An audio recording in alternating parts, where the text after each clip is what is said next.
नमस्कार। आज हम बात करने वाले हैं रॉबर्ट ग्रीन की एक बहुत ही विवादास्पद लेकिन जबरदस्त किताब के बारे में, शक्ति के 48 नियम। ये एक ऐसी गाइड है जो हमें उस खेल के बारे में सिखाती है जो हर वक्त हमारे आसपास चल रहा है। एक ऐसा खेल जिसमें हम सब जाने अनजाने में हिस्सा तो ले ही रहे हैं। तो किताब की शुरुआत ही एक ऐसे सवाल से होती है जो सोचने पर मजबूर कर देता है। क्या ऐसा हो सकता है कि किसी का बहुत ज्यादा अच्छा होना ही उसकी सबसे बड़ी कमजोरी बन जाए? यही सवाल हमें उन 48 नियमों की दुनिया में ले जाता है जिन्होंने न सिर्फ इतिहास के बड़े बड़े साम्राज्यों को बनाया और बिगाड़ा है, बल्कि आज भी हमारी जिंदगी पर गहरा असर डालते हैं। और देखिए इस किताब की पहुंच कितनी कमाल की है। इससे दुनिया के बड़े बड़े सीईओ भी पढ़ते हैं और जेल में बंद कैदी भी।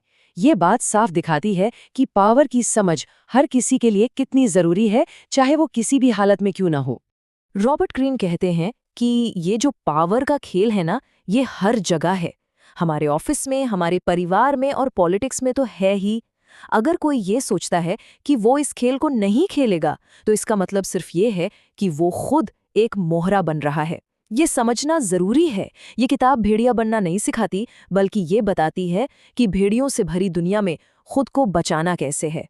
तो चलिए सबसे पहले बात करते हैं उस चीज की जहां से पावर का खेल असल में शुरू होता है, प्रतिष्ठा और दिखावा। यही वो नींव है जिस पर शक्ति की पूरी इमारत खड़ी होती है। पहला ही नियम एक बहुत बड़ी और कड़वी सच्चाई बताता है। कभी भी अपने बॉस से ज्यादा चमकने की कोशिश मत करो। क्यों? क्योंकि आपकी काबिलियत उन्हें अपनी कुर्सी के लिए खतरा महसूस करा सकती है, और एक असुरक्षित बॉस किसी की भी तरक्की का सबसे बड़ा दुश्मन हो सकता है। और अब आता है नियम नंबर 5, जो कि पावर की कह सकते हैं बुनियाद है।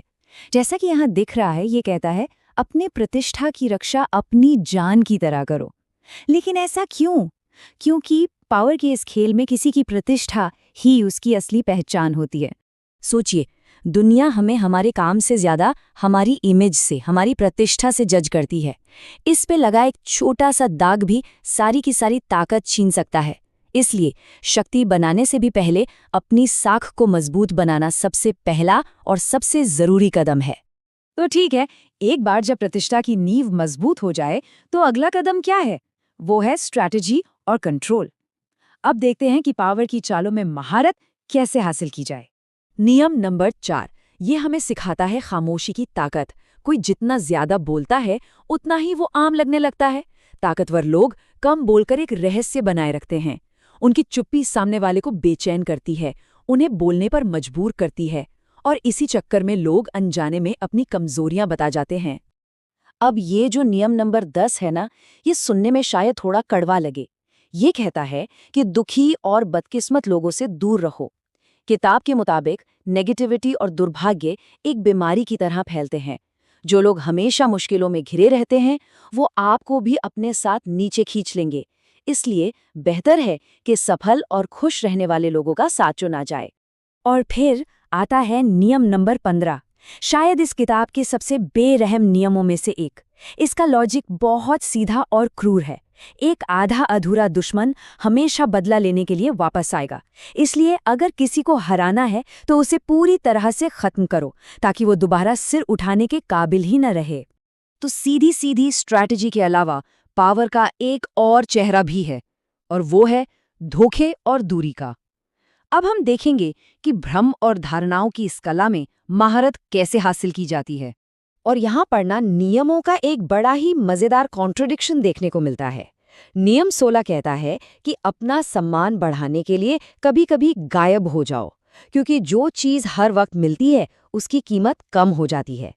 वहीं नियम 18 चेतावनी देता है कि खुद को दुनिया से काट लेना खतरनाक है, क्योंकि इससे जरूरी जानकारी मिलनी बंद हो जाती है। तो मतलब क्या है इसका?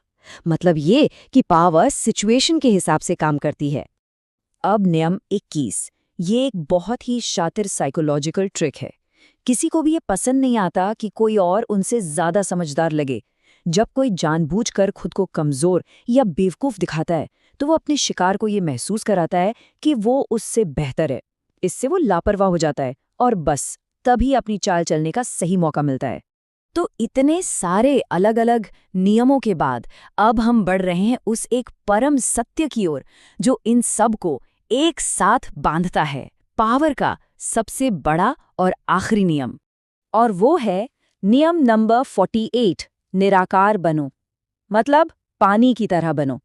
किसी भी एक प्लान या स्ट्रैटेजी के गुलाम मत बनो। जैसे पानी किसी भी बर्तन में ढल जाता है, वैसे ही बनो। जो लचीला है वही टिका रहेगा, जो सख्त है वो टूट जाएगा। बदलते हालात के हिसाब से खुद को बदलना, यही शक्ति का सबसे ऊंचा रूप है। तो जाहिर है, इन सारे नियमों को सुनने के बाद एक सवाल मन में जरूर आता है, क्या ये सब करना नैतिक है?